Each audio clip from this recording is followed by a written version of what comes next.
Can't get enough sports shorts? Tune into Sports Shorts TV on Cox HD Channel 1013 Mondays at 8, Tuesdays at 9, and ETEL Channel 4. That's 52 weeks a year to get educated on sports by the best. Joel Davis and Ronnie Rance.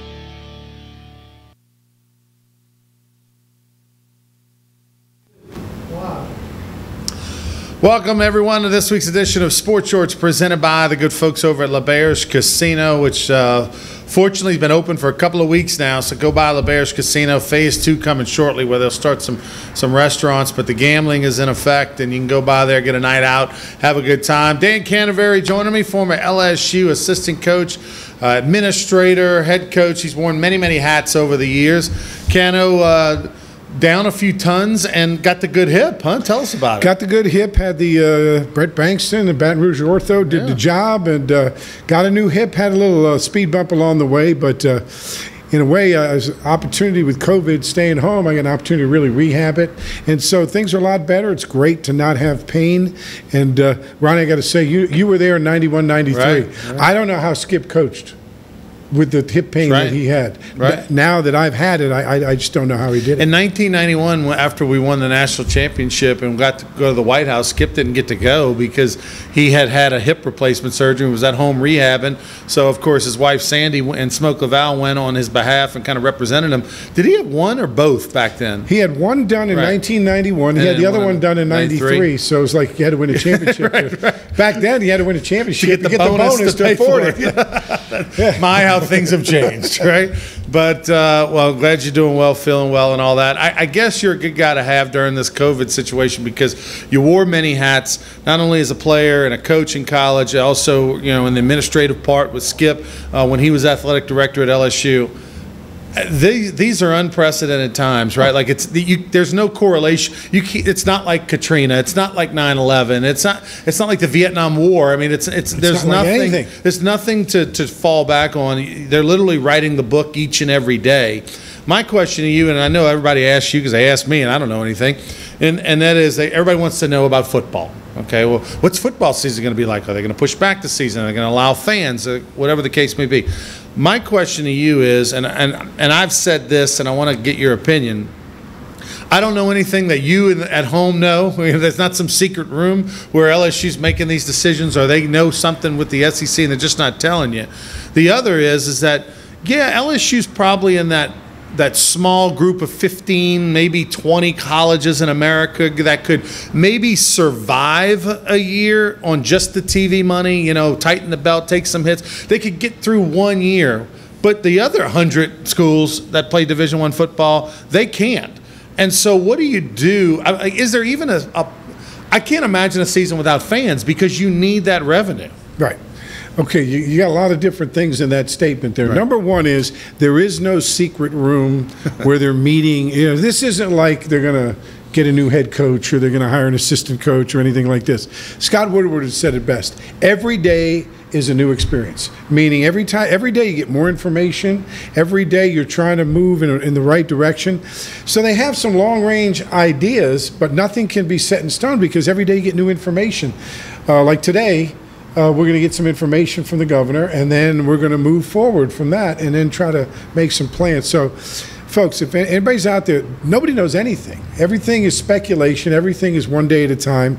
And I think LSU's doing a good job. They're preparing for the best and for the worst. Right. And every day as they move closer, we're going to know more in the August 1st than we know June 1st.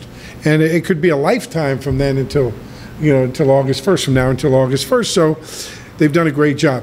When we do bring the kids back, like we're bringing them back today to physicals and other things, when June 8th comes and they start practicing, there's going to be a tremendous amount of safety measures taking place to ensure the safety of the student athletes and coaches like me that are older, right, that are at risk with the corona. So I think that's important.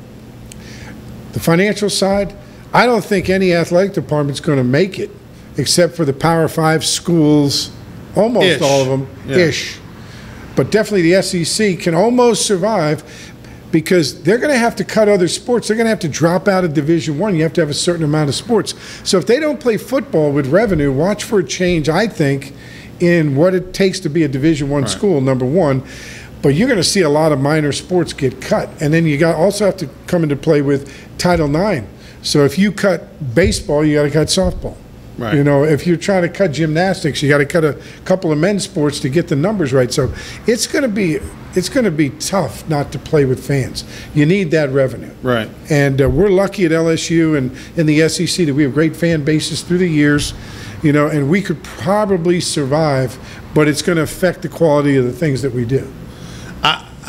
You know, there's the survive and there's the want to survive, you know, I mean, in the sense that, yeah, we want to have football, but at what cost? And when I say that, what I mean by that is, if there's no fans in the stands, you know what I mean? Like, is LSU Alabama the same? It's not. It's not. Well, part of the reason kids come to LSU, and like when you came for baseball, right. You came because you want to play in front of the best people against the best competition, right. Great fans, great stadium, great atmosphere.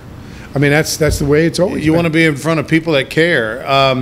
Granted, we'll have, you know, the other thing is, you know, you need that parking money, you need that concession money, you need those ticket sales, you need the suite sales, you need the sponsorship revenue that comes with it. You need the beer sales. Yeah. Now, that's whole brand new revenue that we might lose. Yeah. But I mean, like I said, LSU is over here with the 10, 15, 20 top schools in the country as far as revenues go. Everybody else, and then let's not even talk about, you know, the Southland Conference, and you start getting to a let's talk Southeastern about or a McNeese Toledo or something. Right. And, Miami of Ohio and schools like that. I don't know how they're going to do it. Right. I don't know how they're going to do it. They need, and probably, and I mean, this is just my speculation and my guess after when you kind of read between the lines and you see how things are moving slowly. And, you know, this morning I went to the doctor, got some blood work done, and the doc was telling me that, you know, hey, this corona thing's going to pop back up in the fall. You know what I mean? It's going to spike again at some point in the fall. That's inevitable. Right. And if every time it spikes, we shut everything down and go into our houses for 60, 90 days, you know, well, obviously that's going to affect sports again. It's going to affect, you know, our lives again. We're in a tough time economically. And now with the recent events that have happened with the riots and the lootings, and all, yeah. You're talking about more economic effect. I don't know how much we can take. So, yeah, this is and the reaction may have been from the COVID being cooped up. I think that's part of it. I think it's part of it. And they predicted the psyche of everyone. The psyche of everyone. They're not happy. There's nothing to do, and you just sit there and get frustrated. So this is a very big, and it's so like you said, so uncharted waters for everybody to go through. So.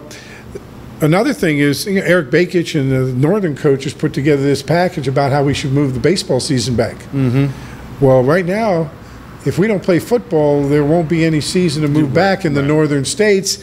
They may say, you know, if you're going to cut sports, first thing you're cutting is baseball up north because they don't draw, and it's a men's sport, and you can keep some other sports involved. Well, the thing that people down here don't realize is that there's a max of 11.7 scholarships that a baseball team can have. And most people just assume that, you know, all the colleges that play baseball have 11.7 scholarships and they use them. The answer is no. About half the schools out there don't even come near the 11.7 8 or 9 scholarships. Right. And so if you're already a school that doesn't value baseball to the point where you're willing to fund 11.7 scholarships and you're only funding 5, 6, 7, or 8, then that's an easy drop, right? I mean, that's an easy thing to cut and get rid of, especially, like you said, if you're one of these northern schools. And I find it hard to believe that anybody outside of men's and women's basketball is going to possibly have a season if there's no football. You know, I mean, football is everything. You can just drop everything and go men's and women's basketball because of the TV contract,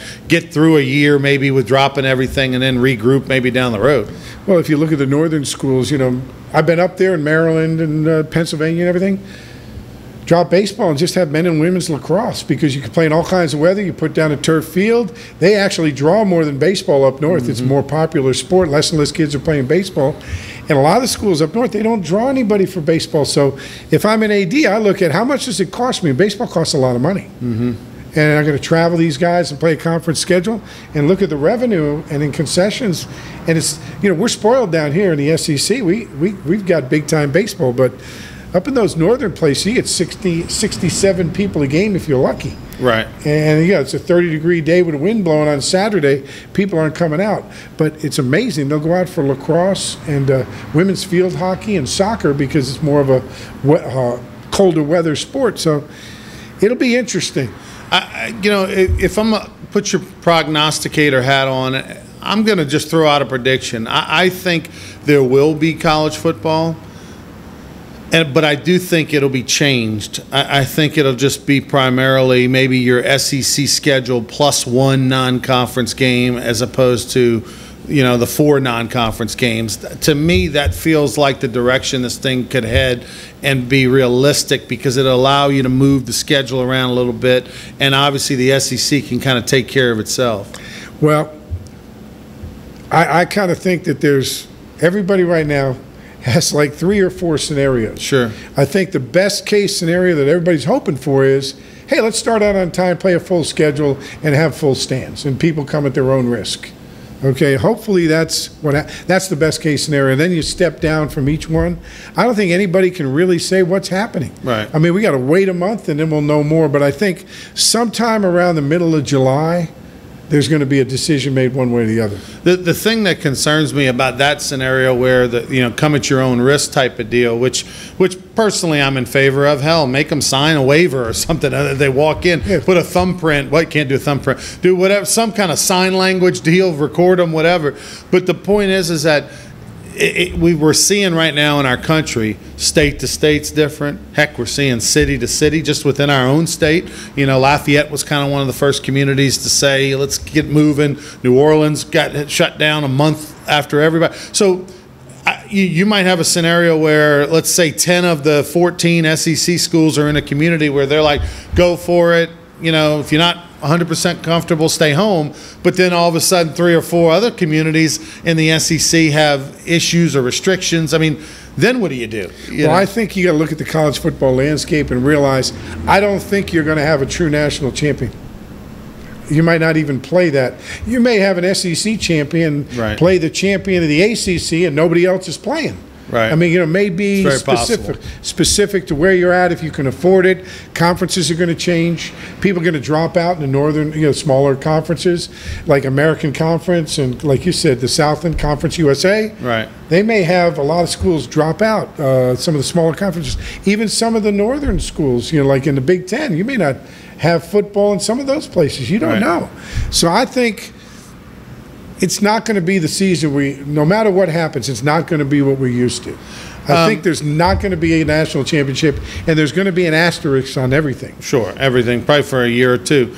If you are if you were an AD and nobody wants, wouldn't it be prudent, if you could do it, to just say, hey, look, we're suspending everything, go file unemployment, go find another job somewhere if you can get it. But we're just sending everybody home. We're regroup. We don't know what the future holds. And as opposed to just going down the line and spending money every month and not know, we're going to cut you guys loose and then we'll regroup down the road when we have a more definite answer. Why aren't you doing that with, especially, I get maybe football is different, but all the other sports, I mean, why are you keeping them on the ticket right now and not just cutting everybody loose like every other business is doing? Because Scott Woodward, has stated this. He wants to keep all the teams together. We want to keep all the staff together because we've created good teams. We're one of the top athletic schools at LSU in the country. It's hard to put those teams back together again, number one. Number two is when you start cutting those sports out, you're hurting student athletes. And let's look at baseball. There's over 800 kids in the portal. They're not going to play. Of 800, 710 aren't going to play anywhere because it's overloaded. Well, if you do that in the other sports, you're taking away opportunities that you fought for years. So I think trying to hang in there, trying to pay it for a year. Most schools have a reserve. It may not be as large as you'd like, but they have a reserve. So I think it's real important to try to keep people on. I think it's, like I said, about July 15th, you may see some things happening depending on what happens with the coronavirus. Does it come back?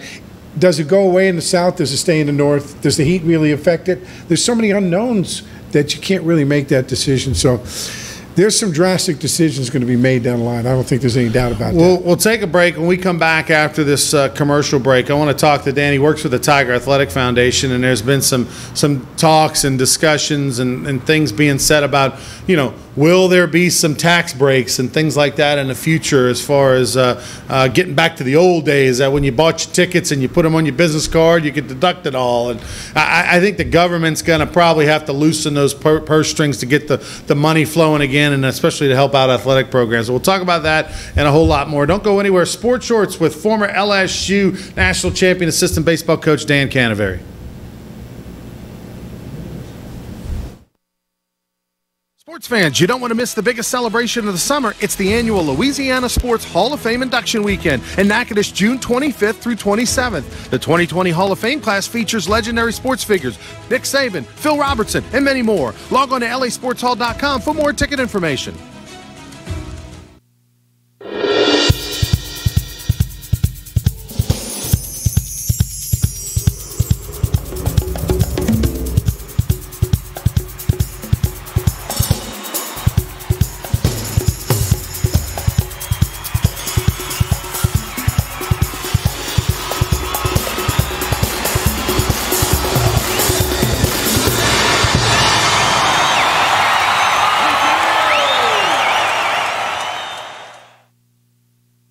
If you're an avid sports fan, then you need to check out the Louisiana Sports Hall of Fame, located in historic downtown Natchitoches, next to the Chateau St. Denis Hotel and the Natchitoches Convention Center. The Louisiana Sports Hall of Fame is where the rich history of Louisiana sports is told through the pictures, artifacts, and by the legends themselves in video archives. Come to the Louisiana Sports Hall of Fame and Northwest Louisiana History Museum and visit a world-renowned architectural marvel. For more information and to purchase tickets to the annual Louisiana Sports Hall of Fame events, visit lasportshall.com/purchase. Sports fans, you don't want to miss the biggest celebration of the summer. It's the annual Louisiana Sports Hall of Fame Induction Weekend in Natchitoches, June 25th through 27th. The 2020 Hall of Fame class features legendary sports figures Nick Saban, Phil Robertson, and many more. Log on to lasportshall.com for more ticket information. Can't get enough sports shorts? Tune into Sports Shorts TV on Cox HD Channel 1013 Mondays at 8, Tuesdays at 9, and ETEL Channel 4. That's 52 weeks a year to get educated on sports by the best. Joel Davis and Ronnie Rance. Welcome back, everyone, to Sports Shorts presented by LeBears Casino. Ronnie Rance, Dan Canaveri joining us. Dan, of course, works with the Tiger Athletic Foundation, and a couple of years ago, some rules changed to where, businesses couldn't make donations, basically couldn't put their suites and their season tickets and all that sort of thing and get the tax breaks that they were used to. Right, 80% off the top. It got taken away from them. There's some thought and expectation that being that the economy is obviously taking a major hit from this coronavirus situation and will continue to for a long time, that there's probably going to be some loosening. I know, like in healthcare, for example, right now there's some loosening of the rules to go back to pre 3-4 year ago rule changes to make it easier for patients to get care, to make it easier for reimbursements to happen. I got to believe the same thing is probably going to happen on your front with the Tiger Athletic Foundation and other colleges, where maybe they're going to allow some of those tax breaks back so that they can get the ball rolling and get the funds flowing back into those schools, into those athletic departments, and the money flowing throughout the community. Well, for all those folks out there, we're really powerless to do anything. I think it's the federal government. Now, President Trump has said sports are essential to our society and everything else. Well, to make it affordable for people to fill those stadiums when we do get it back, I think he's going to have to make some concessions, and I think, definitely the schools, NFL, Major League Baseball, and all these people that had those tax breaks for their fans and their donors, now they don't have those, would try to get together and get some kind of movement to get that done. Hopefully that will take place, but how much power we have at TAF, very limited, but we're hoping for that. I think we can provide documentation as to how it's affected things. Right. I think the major schools, major conferences will bond together and kind of make it from the SEC, not just one school, so we have a little bit more group effort on that. Let me ask you this: that rule change has been in effect about 2 years. 2 years. And not to get too personal in the TAF business, but let's just keep it broad, I guess, across the board and just say SEC-wise. What's the percentage? I mean, like, what are we down? Are we down 10%, 20%, 30% from the tax SEC is very implications? special. The SEC is very special. So very little change. It helps when you win a national championship. Obviously, LSU's not going to see a lot of change we're because at you won a national championship. 97% renewal from last year, and that's public, so I don't feel bad about that. Right. And people still bought the tickets. We had our ticket renewals before Corona hit, not by design. Just happened to work out. We were moving it up so we could sell the non-season tickets before the summer months and people go on vacation. So it's a good move by Scott Woodward. It worked out as a lucky break in the fact we had that, but. No, I tell you what, we haven't been affected in the SEC much because of the fan base, because they love the LSU Tigers and they don't want to give up their tickets. Right. And we're fortunate. But other schools, I was about to say, in other conferences, they've taken a hit because people are like, it's not worth it. I'll just watch it on TV. Right. And the TV contracts, which of course the SEC has and about to renew, takes its toll because, let's face it, if it's a rainy day, you don't get as many people in the stands, even if they have the tickets. Sure. If it's not a super game, people say, I'll have a watch party at home and I'll give my tickets away. Luckily, we still get the people and we still sell the tickets, but like I said, at some other schools, you don't get that. Yeah, I mean, imagine, like you said, at the SEC where the fans are just so rabid for their teams. But let's say you're at Kansas, you're Les Miles and you're at Kansas, and you got 10 big-time boosters that have lots and lots of money. And, maybe they used to go there, but they live in another state now and all that. So they're not tied in, but they would maybe give because they could get that big tax deduction every year. Now they're not giving as much. I mean, that would make sense. Right, and you could use it for business. You have a suite, you can write it off at 80% on your business, and it's a business entertainment thing. And now it becomes tougher and tougher. The other thing that happens is as donors get older, they're like, I really want to drive from Alexandria today. Right. I'll let the assistant go. I'll go for the big games. Right. So, it's just at LSU it's a different crowd, but I 100% agree. Like if you're talking about even Southeastern or Tulane or ULL, the people that are up in the suites might not be able to get that tax deduction and make that donation and feel good about it. Right. They'd rather just, we'll just take regular seats and go with what we have. Well, and you mentioned like a ULL. I mean, the way oil prices are, I mean, everybody in the state of Louisiana is feeling it. Anybody who has, so many businesses are affected by that. And what are you going to do? You're going to cut back in entertainment, meals and entertainment. That's where you can save your money. Your discretionary dollars getting very small. Absolutely. Let's jump over to baseball for a minute, because normally this time of year we'll be talking regionals, super regionals. We've been looking to see if we won this past weekend and if we're hosting a super. I mean, it feels like a million years ago that LSU. I remember being at that LSU South Alabama baseball game, which was on Wednesday night, the last game of the year, and then the suspension happened. LSU was supposed to go to Ole Miss. It didn't happen, and I don't think any of us at that time thought the season was over with. We thought there might be a month off or a couple weeks off, but I did. You did. You thought for sure that's it. I thought it was it. It was just too dangerous to play, and it's too much unknowns. And let's face it. But I thought that before they gave it all up, they would play in an empty stadium. Yeah, but that part surprised me. But here's the thing: looking at it from an athletic department standpoint, when they canceled the Sweet 16, the March Madness, it was over for baseball. Well, you knew baseball. It was over. Right. I mean, it was over. Right. Because the bottom line is, for 95% of the baseball programs in America, they saved more money canceling the season than they did playing. True. And so, we have a different perspective here. We lost money not playing baseball. Ole Miss lost money. Arkansas lost money. But Akron didn't. Right. They saved money. Towson saved more. They saved more money because they didn't play. Right. And because they don't have that season ticket base and the fan following and guarantees and TV and sponsorship. So that's why I didn't think. Once they made the move to stop, I thought it was over. Right. And I thought maybe the power conferences would make a push, but I didn't think it looked good. So now we enter into this weird unknown, just like we were talking about football. I mean, you can just put that for every sport. We don't know what the future holds. We don't know when we're going to get back to ever playing it again. Will there be fans? Will there not be fans? What will the revenue look like? Now we have this weird draft coming up where there's going to be 5 rounds, and any player that signs after the 5th round, the max of $20,000 as a free agent is what you can give them. Plus, there's no minor league teams anymore. Right, and so we know They're cutting back minor league players, minor league teams. We know that there's going to be no minor league baseball in 2020. Okay, so that means, I would assume, that there is even more of there's going to be an overload of talent back in college. Because even if you're a guy who says, you know what, let's say you're Matthew Beck, for example, who's a guy who could go play minor league baseball, sign as a free agent, play for a couple years, probably not going to make the big leagues, but have a great experience and all that. Well, if you're Matthew Beck, I'm assigned for $2,000 maybe or something like that. But there's nowhere to go. Even if you take the 20. Right, you take the 20. You're fighting drafted players because it's like first 5 rounds and then there's other people. Sure. Over here. Like, we didn't draft you.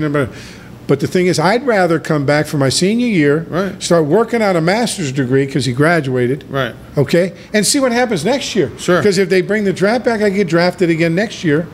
And at worst, I have a master's degree like Joe Burrow, and I go on with my life, and I don't play baseball anymore, but at least I got another year. And instead of going to Walla Walla, Washington, and playing in front of 62 fans in the cold weather and getting $400 a month, I stayed at LSU. I got my tuition paid for, and I got more of a degree. So I think it's a no-brainer for him and Alan George to do what they did. But, Ronnie, I'll tell you where it's really going to affect. Talking with Mike Bianco, he's got 16 returning freshmen, because they're returning freshmen, and he's got 14 coming in. There's only 35 on your roster, 27 on scholarship. Where I think where it's really going to be overrun with talent is at the junior college. Absolutely. I think they're just going to be loaded with people because those schools, like Mississippi State's dumped 9 or 10 guys. They've added some people, from the transfer portal. They've got freshmen coming in. If a guy's like, now they thought they were going to lose their shortstop and he was going to be coming in and maybe compete but play behind a guy that's a junior. Well, now everybody stays another year. Now that guy's not as valuable. I think he should go to the junior college. You're probably not going to play here. And they'll say, well, we'll get another shortstop next year. Right. And so a lot of kids are going to get caught in that. I think even beyond junior college, I think Division I schools, I think because you're now going to have waivers to be eligible right away, just like they're doing in football. They're not going to do it. But they're doing it in football. A guy claims that somebody yells a bad name in there at them, they get to play for free. Well, what they're doing right now is they've tabled it. It's not. They thought they were going to get it in June. The vote? No. They're not. They got other issues. It's not going until January, so it can't be in effect this year. What people are speculating, but they don't know, is that they'll be a lot more lenient with the waiver policy. Like they have to be. I mean, first off, if you want to get it, there are attorneys now that make a living representing players against the NCAA. I mean, there's certain names that as soon as the NCAA here's that attorney calling up, okay, it can go. Yeah, you can go. Okay, so I mean, if you want to dig in and you want to fight it at all and get your hands dirty at all, you're going to be able to be eligible. How can you not in this crazy time where you got guys jumping around, quarterbacks jumping around left and right and being eligible? But so I think JUCOs are obvious. They're not NCAA related schools. They can do whatever they want. But I think even a Southeastern, a McNeese, a Nichols, a Northwestern. Well, the talent level at the mid majors is going to go up. It's all going to flow downhill. So if Mississippi State gets rid of 8 kids, okay, 6 of the 8 are going to end up at lesser Division I schools, and they're going to play. Right. Some may go to almost the same or whatever, depending on the position. I think the thing that the NCAA is doing, by not giving you the automatic, is doing what the junior colleges have done. You get your redshirt year if you end up at a 4-year school. You petition when you get to the 4-year school. So with this transfer, instead of saying everybody gets a waiver, if somebody signs you, you petition, and then you'll probably get 95%, unless something weird is going on. So instead of just giving everyone free reign, they're kind of saying, okay, if you're moving, you better really move for the right reasons. You better at least fill out the paperwork and have some reasoning in effect. Right. I think that's the way it's going to go. Unbelievable what's to come. And the other thing that I'm waiting on the NCAA to do is they need to expand the rosters for like a 1-year deal, right? I mean, you can't have 35. It needs to be a 40 or 45 Well, or something. A lot of university presidents that have baseball don't even know there's 35. They don't know there's 27. It's the only sport that has a roster limitation, but and a scholarship limitation, but they don't have full scholarship in their equivalency sports. It's the worst of both worlds, right? For a coach.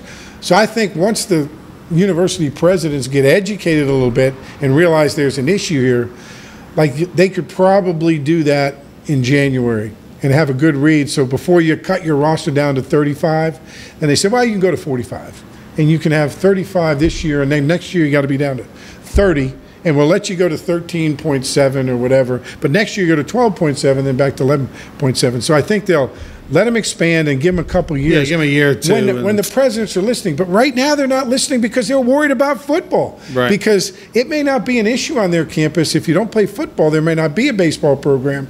So who cares about the roster size? I think it's all about priorities right now. It's important for people to know that if you're a senior in baseball, if you're a senior in a spring sport at that, and this past year you were a senior and you elect to come back next year, you do not count against the roster number. Now, for LSU, same thing for the scholarship. For LSU, you're not going to benefit from two. that. There's only two, and generally, if you're good enough, you sign after your junior year, or if you're not good enough to sign after your junior year, you've already transferred. But there are a lot of schools, more like the mid-major schools, that will benefit tremendously from that. Except for one thing, it's a double-edged sword. They're the schools that don't have the money. You can't afford the scholarship. So guys will come back and pay their own way. Right. That's what's going to happen is they'll say to little Johnny, hey, Johnny, we'd love to have you back for your 5th year. I don't have any money for you, but you got a roster spot if you want. Or you had 65% scholarship. We can only give you 25. Right. And then make some adjustments. Guys coming in have to keep their you can't, for folks out there, you can't reduce a baseball scholarship unless he has trouble with the police, fails a drug test, fails school. You can't do it because you ran out of money, you over-recruited, you didn't hit good enough, you didn't pitch good enough. It has to be some specific reason outside of the playing field. Right. And, by the way, LSU's had, half a dozen or so guys go into the transfer portal. We do know that one, Drew Bianco, has taken his name out of the transfer portal and at least is back on the LSU roster. So he'll be back. I know that was reported a few weeks ago that he was in the portal. He was, but now he's not. And Hal Hughes signed with Rice. And Hal Hughes signed with Rice, and will probably be their starting shortstop if and when we have a season in 2021. He's Dan Canterbury. I'm Ronnie Ranch. You're watching Sports Shorts presented by LeBears Casino. We'll take a break and be back with more right after this.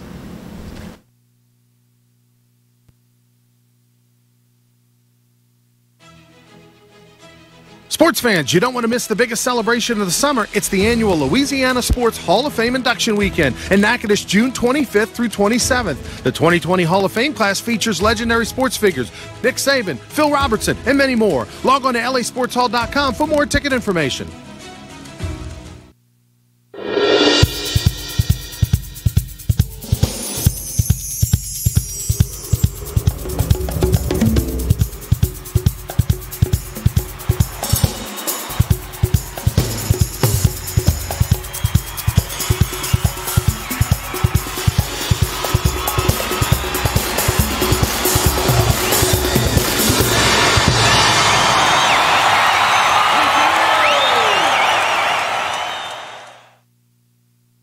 If you're an avid sports fan, then you need to check out the Louisiana Sports Hall of Fame, located in historic downtown Natchitoches, next to the Chateau St. Denis Hotel and the Natchitoches Convention Center. The Louisiana Sports Hall of Fame is where the rich history of Louisiana sports is told through the pictures, artifacts, and by the legends themselves in video archives. Come to the Louisiana Sports Hall of Fame and Northwest Louisiana History Museum and visit a world-renowned architectural marvel. For more information and to purchase tickets to the annual Louisiana Sports Hall of Fame events, visit lasportshall.com/purchase. Sports fans, you don't want to miss the biggest celebration of the summer. It's the annual Louisiana Sports Hall of Fame Induction Weekend in Natchitoches, June 25th through 27th. The 2020 Hall of Fame class features legendary sports figures Nick Saban, Phil Robertson, and many more. Log on to lasportshall.com for more ticket information. Can't get enough sports shorts? Tune into Sports Shorts TV on Cox HD Channel 1013 Mondays at 8, Tuesdays at 9, and ETEL Channel 4. That's 52 weeks a year to get educated on sports by the best. Joel Davis and Ronnie Rance.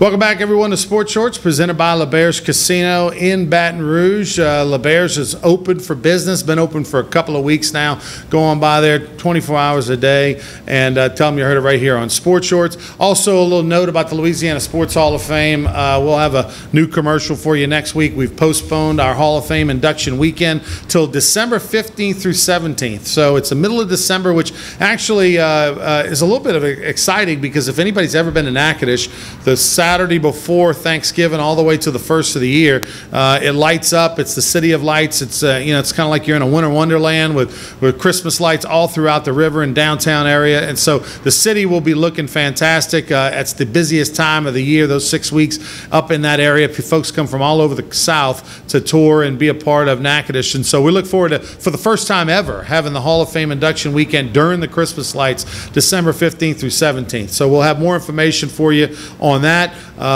in the weeks and months ahead.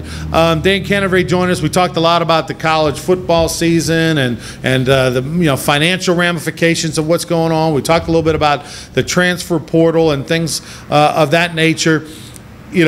Paul Mainieri, I'm sure, has for the last few weeks, he's got his midweek schedule for the next 10 years finalized. What else has he had to do? I mean, it's so strange I talked to Nolan Kane, LSU's recruit coordinator, and I mean, he's literally been watching on his laptop workouts from, organizations and teams around the country that have these computer systems and these cameras in their cages, and they'll have inter-squad scrimmages, and so he's watched a lot of the top talent in a simulated game in a batting cage. It's the most Paul seen of incoming recruits, because he doesn't have anything going on right on campus. Right.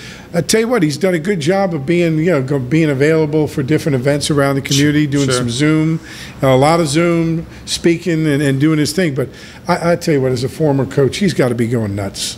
I mean, you're just so used to the juice of the season, right. And so I feel sorry for him and the staff, but they're working hard. I'm sure everybody in the transfer portal, Nolan's already seen film on. Right. And every other coach there. And again, there's no summer camps to get ready for. Right. They're not allowed on the campus. LSU's not allowing Alec Box Stadium to be rented out for any summer tournaments. The LSU baseball camp, none of that will be going on this summer. Now, Eddie Smith made a unique move in college baseball. He's coaching a 14 and under team for the Louisiana Knights. Because that's legal. It's legal because they're not 14. They're under high school age. School. So, and as a volunteer coach, for you folks that don't understand, he's truly a volunteer. He can only make money from the camp, not from LSU. So it's not like LSU can say, "Hey, we'll pay you. We're not having camps." So Eddie's got a. So legally, you're telling me that Paul Mainieri cannot pay Eddie Smith. Now, he can out of his pocket, right?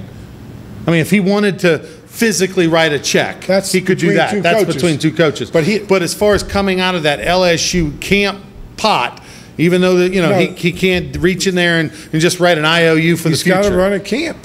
Wow. There's volunteer coaches all over the nation, bagging groceries like Kurt Warner. He's playing for the Iowa Barnstormers. Right. Guys coaching these. He's the first major volunteer coach to do it, but guys are like cutting grass. I mean, they're like out of work. Yeah. By the way, I'll have a big announcement next week. Ronnie Rance pitching lessons is coming to a town near you. I mean, seriously. You got to do. I'm that guy, right? Ronnie, I'm not going to cut the grass. I'm going to say, as your former pitching coach, I've seen your pitch, and then I've seen the pitcher's BP. Folks, go with the hitting lesson. Those who can't teach, right? That's the old saying. And those who can't teach, administrate. Exactly. But no, seriously, I'm going to pick up. I mean, normally I put on a few summer baseball tournaments in the summer. Well, obviously those are out because the facilities aren't all available. Sometimes I've coached some teams not doing that because of all the unknowns. And so and with the Hall of Fame induction weekend being pushed back to December, got some free time this summer. They say necessity is the mother of invention. It now, really is. You may have fallen into something with the Hall of Fame. That may have pushed you into a situation that may turn out to be one of your best. Right. It's like COVID. You don't know what's going to happen. Yeah. You got to see it. You never know. So that's interesting. So Eddie Smith, LSU's assistant coach who was supposed to get paid like $1.25 or $1.50 this Doesn't past matter. year He's supposed to run out of the camps. LSU baseball camp, not able to get that revenue, and so now he's having to do other things, which one of them he'll be coaching the Louisiana Knights, Jack Crescen's organization, one of the top summer Probably doing some organizations. lessons. Probably doing lessons on the side. I mean, you Wow, got to make a that's living. Interesting. And for the folks, it's not like Scott Woodward said, "Well, no, I'm not going to pay him." He can't. He can't. It's against There's the no way. rules. Yeah. And what I feel sorry for is if you're the volunteer coach at Southeastern, you're working for the physical plant now, Right. Cutting grass and Right. power washing buildings, in order to make a living. I mean, it's a tough. I'm not saying he's doing that, but at smaller schools, they hire him on as summer help. Well, if they can't run a camp, Well, because you got to make a living. Here's the thing, and no disrespect to any assistant coach at a Southeastern or a Northwestern or whatever, it's a volunteer coach. Volunteer, toughest But job. if all of a sudden that camp revenue or whatever goes away at one of those places, a little easier to replace that $25,000, $35,000 a year than a guy who was scheduled to make over $100,000 at LSU, and now it's zero. Well, like talking with Mike Bianco, the job at Charleston Southern, the head coaching job, came open. His volunteer, Mark McMillan, got the job as a head coach. So being a volunteer at the SEC, he out-interviewed and out. And College of Charleston's a good baseball program. It's not College of Charleston, Charleston Southern. Oh, okay. College of Charleston would have been a really good Right, gig. that's good get. that one's in the A10 conference, but this is Big South, Okay. and it's still Which is like North Florida, right? Is that the same conference? no, that That was Smoke's old yeah. But anyway, the bottom line is, so now Mike's getting a volunteer coach, and so a couple of people say, hey, Bianco at Ole Miss. No, he's going to get an assistant from ULL that was the #1 assistant to be the volunteer. Right. Because There'll be it's a pay increase. Because at the bigger schools, that volunteer is the guy that can't go recruit because the other guys have to recruit without the third paid coach. He's the guy that's doing a lot of coaching. So you got to have a guy that can coach because he stays on campus. He's working every day. He's working hitters in the cage or pitchers in the bullpen. So it's different at the bigger schools. The volunteer at the lesser schools, so to speak, that guy's trying to get into coaching. The guy at the Power 5 schools is making $75,000 to $125,000 a year with these camps that go on. So I think one of the things you're going to see in college baseball, no matter what, is that you're going to see more in-season, should I say during the fall, Christmas, Thanksgiving, Mardi Gras. Anytime they can run, they're going to run a weekend showcase or a weekend kids camp or a hitting camp Get to your try to make checkbooks ready. that money back up. Yeah, if you think travel ball is expensive now, the next 2 years, one, travel teams are going to be trying to make up for all those tournaments they get to play and make revenue from. And like you said, there's going to be 1 million camps and folks like myself, Ron Rance pitching lessons, coming soon to a Livingston Parish, To a backyard East near Baton you. Rouge Ascension Parish ballpark near you. Trust me, I'm gonna bring those 6 steps. 7 steps. How many steps? You usually slept during those meetings. Let's see. 1, 2, 3. I know one thing they're not going to do. At is least 6. They're not going to do in your pitching lesson. There's no conditioning. That's right. Yeah, you run on your own time. Yeah. We'll just. Yeah, we don't have time for that. We'll do a lot of Job, California stretch exercises, and a lot of seal stretching, you name it. Anyway, Dan Canterbury joining us. So.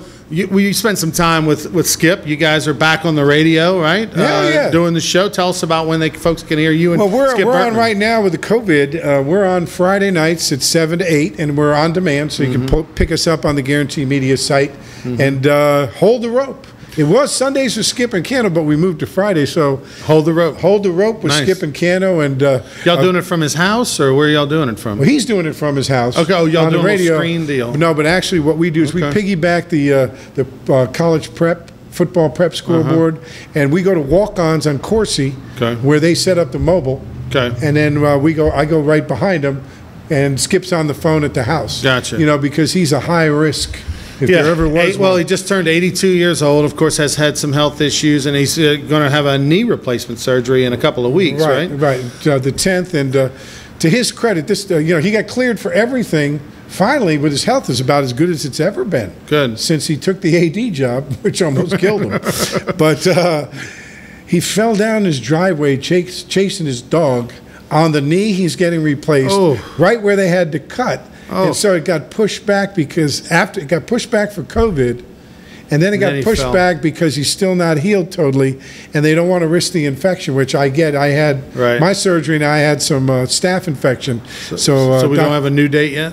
The 10th. They pushed it back a week, but they got to see how it looks. So Skip's not having a lot of good luck with this one, but his health is good, and that's what I'm feeling good about. Yeah, I mean, you know, Coach Bertman was there during Katrina. He was athletic director at that time, which obviously was a horrible situation. And LSU's campus actually became a headquarters for a lot of military and as well as a hospital. Triage, and stuff triage in a hospital area. But this is crazy what's going on right now. If you had to put your prognosticator hat on, do you think that baseball, one, will happen in 2021, and two, do you think it does make sense to back it up a couple of weeks or a month like some of the northern schools are hoping for? Well, I think if they're ever going to back it up, now's the time they're going to do it. They're going to use the COVID to push it back. The problem with that is, as Joe Sherman put on Twitter, I can see that the Atlantic Super Regional, we flipped a coin to determine the champion because of Hurricane Alice, because you move into hurricane season. Sure. So there's the northern schools put it out there. Here's all the advantages. But now it's time for the southern schools to say, here's the disadvantages. You're going to come to the box. It's going to be 110 on the field. Right. And there's going to be some health risks and things like that. Plus, if you push it back, a lot of schools are going to be playing when there's no school. Right. And you're going to be playing the College World Series in the middle of summer school. And it's going to cost you even more money because if there's no school, you're paying extra, for all that. Yeah. Well, some people pay the meal money. Yeah, not everybody. That'll be in the unauthorized biography in about 10 years. But no, the bottom line is it's going to cost more money to keep them on campus. Plus, you lose summer school, which starts in June. Now, they could go to summer school, but what happens if you're in the middle of summer school and now you're playing and you're going to College World Series? For folks out there, the summer school is so condensed that you go to class, even if it's online, you go to class like 6 hours a day because you got to get a certain amount of hours in. You'll get a kick out of this, Dan. My daughter Madison, I took her to dinner Saturday night. I took her and her boyfriend to dinner to celebrate my birthday a week ago, which of course I picked up the tab. Welcome to collegiate parenting. So that's the way it works. Thanks for celebrating my birthday. And you picked the place and brought an extra person and to you feed. Paid. And I paid. But we also were celebrating her. She got straight A's this past semester. Takes after mother.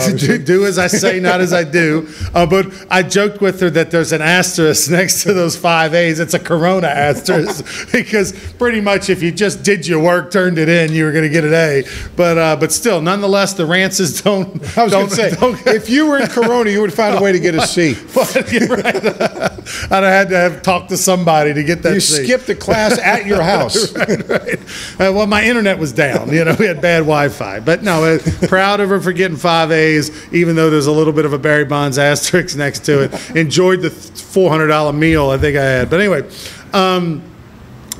the upcoming, I guess, timetable for the next 2 months.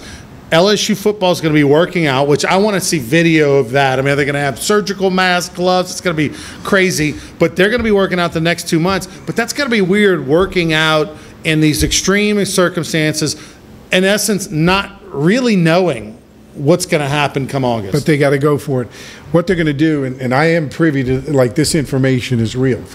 By the way, Shelley Mullenix deserves a ton of credit. She took a new job in charge of health and wellness, senior associate AD, and all of a sudden this comes, and now she's got everything going, working, 23-hour days, and she's tremendous. Mama Shelley, as they call her over there, she's doing a great job. What's going to happen in weight training, they're going to limit it. The weight room can take 20 kids at a time. So they're going to start at 6 in the morning and have 20-man workout groups. Tommy Moffitt, no rest for the weary. No rest. See, the coaches are going to have to work extremely hard, especially the weight coaches, because they're the ones that can work with them. Right. They all have to wear masks. Now, they're going to have those masks. The players don't have to because they're breathing and everything else.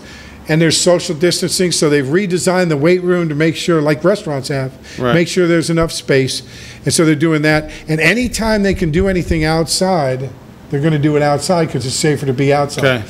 So the days that they lift and don't have outside workouts, they're going to be longer lifts. The day they're inside lifting and then they go outside for running and conditioning, they're going to back off because they've got to play the heat as well. Jack Marucci and the training staff becomes very, very vital because they've got to check these kids for heat exhaustion and make sure they got plenty of fluids. Everybody's getting tested. Coming in.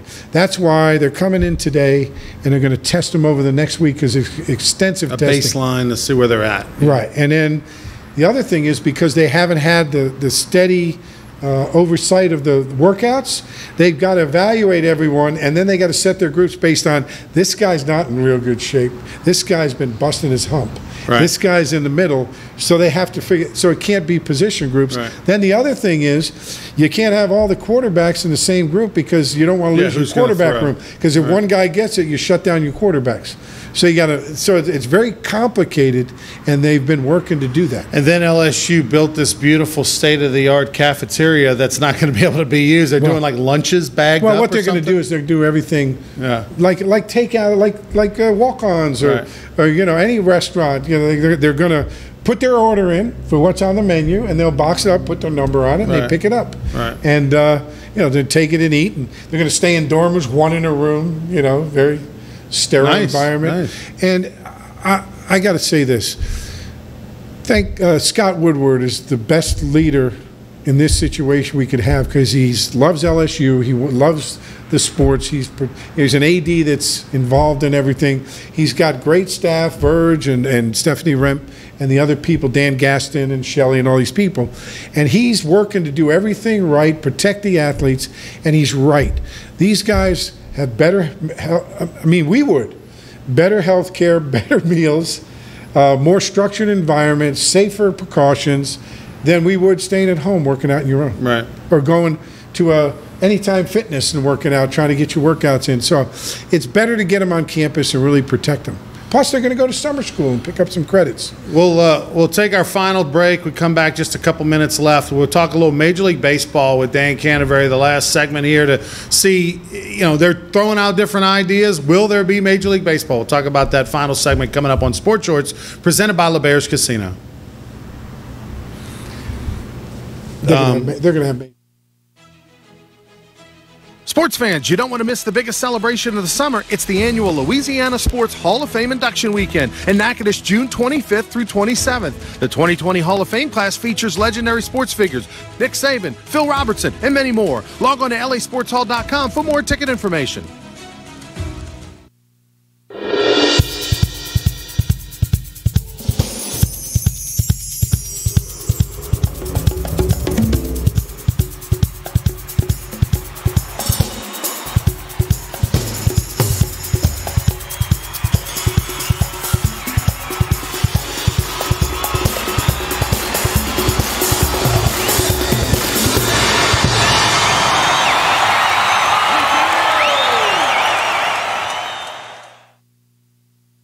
If you're an avid sports fan, then you need to check out the Louisiana Sports Hall of Fame, located in historic downtown Natchitoches, next to the Chateau Saint Denis Hotel and the Natchitoches Convention Center. The Louisiana Sports Hall of Fame is where the rich history of Louisiana sports is told through the pictures, artifacts, and by the legends themselves in video archives. Come to the Louisiana Sports Hall of Fame and Northwest Louisiana History Museum and visit a world-renowned architectural marvel. For more information and to purchase tickets to the annual Louisiana Sports Hall of Fame events, visit lasportshall.com/purchase.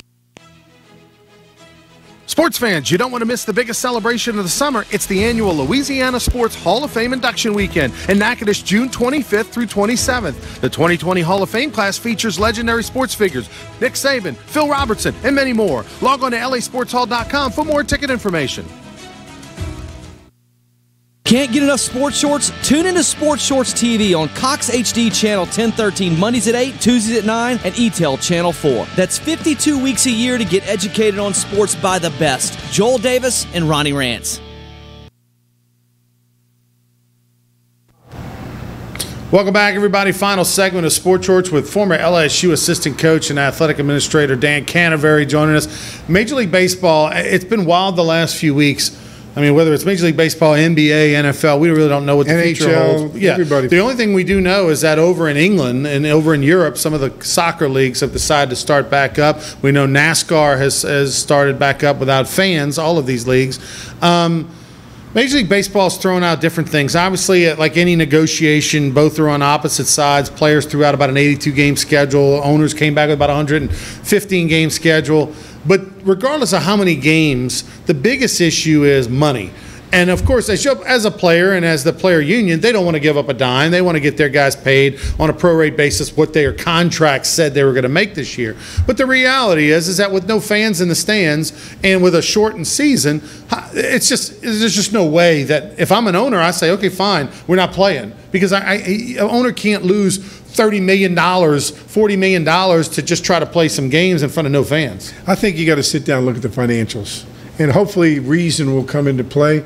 But, you know, as we were talking off camera, the bottom line is this. If they don't have fans in the stands, you can't pay for it. Now, Scott Boras has come out, the super agent, and the proposal they originally had, the higher they got paid, the more they took a pay cut. Well, if they take a pay cut, Scott Boras takes a pay cut, and he says, why should we finance the owners? What they did is they restructured their debt with the low interest rates, and now they're paying it. Now they said, well, they did that. Now we're taking a pay cut to pay for them. That's not really it. Yeah. Okay, that's not really it. The bottom line is this. I think you got to play. I like the regional idea so the families can stay together. You don't travel too much. You don't have to go across the country. You don't put guys in danger. You get the games. And the other thing I like is play 7-inning ball game double headers. You know, and play 2 games at once since you can't fill the stadium, play 2 in a row. Mm-hmm. And then that way the players can get prorated, get 100, they're talking now about 114 games. Get as many games in as you can, flip the stadium after the first game, and let's create as much revenue and try to make it fair for everybody. I think both sides have to compromise, and we're getting closer to that. Well, the whole thing about Major League Baseball, which is so different than football, is that the revenue sharing, right? I mean, the Yankees get $300 million a year for their TV rights, and the Tampa Rays get $30 million a year. Yeah, and so it's not apples to oranges. It's not the same. Every team is not in the same situation. So you can't compare Mike Trout getting $40 million in Los Angeles to the left fielder in Kansas Miami. City or Kansas City. So you have to, there has to be some reason here. And look, everybody in the country is taking a hit. Everybody in the country is losing money. If you have a job, you're happy that you just have one. Heck, I talked to a guy at a company. They came in and told everybody, look, everybody's going to get half pay for the next 6 months. And everybody went, sure, fine. It's better than nothing. Or furlough. We'll keep your insurance benefits. Right. And when we get we get going again, we'll let you come back to work. Right. So, I mean, the reality is that they got to do their part, and they're going to have to sacrifice, like everybody else on the planet, for a year until we get this thing going. Some guys get it. I got to give David Price credit. He gave $1,000 to every minor leaguer in the Dodgers organization for the month of June. So it's about $150,000 is what he donated. What folks understand is these minor league players and Ronnie make $1,000 a month. Well, they make they're paying them $400 a month. They make $1,000 a month. They make $16,000 a year if they're lucky. If any, and now they're fired. They fired over 100. In one day, they got rid of them. Mm-hmm. Now, they normally get rid of some players, but there's more coming because that's where you cut your expenses. And if you're with an affiliate, that happens. So I tell you what, it's crazy times, but I think what's going to happen with minor leagues is I think the players should get more money and you should have less minor leaguers. I think that makes it more reasonable. Dan, thank you so much. You can check out Dan Canaveri and Skip Bertman on their weekly radio show called Hold the Rope. You can catch it on the 104.5, 104.9 ESPN radio app on your phone, 7 to 8 on Friday nights. 7 to 8 Friday nights. All right, good stuff. And, of course, always good to hear the skipper from his home. We'll be back with more Sports Shorts every Monday and Tuesday night at 9 o'clock right here on Pelican. Don't forget Sports Shorts Radio, 10 to noon on Saturdays on ESPN in Baton Rouge. Have a great week, everybody. Sports fans, you don't want to miss the biggest celebration of the summer. It's the annual Louisiana Sports Hall of Fame Induction Weekend in Natchitoches, June 25th through 27th. The 2020 Hall of Fame class features legendary sports figures Nick Saban, Phil Robertson, and many more. Log on to lasportshall.com for more ticket information.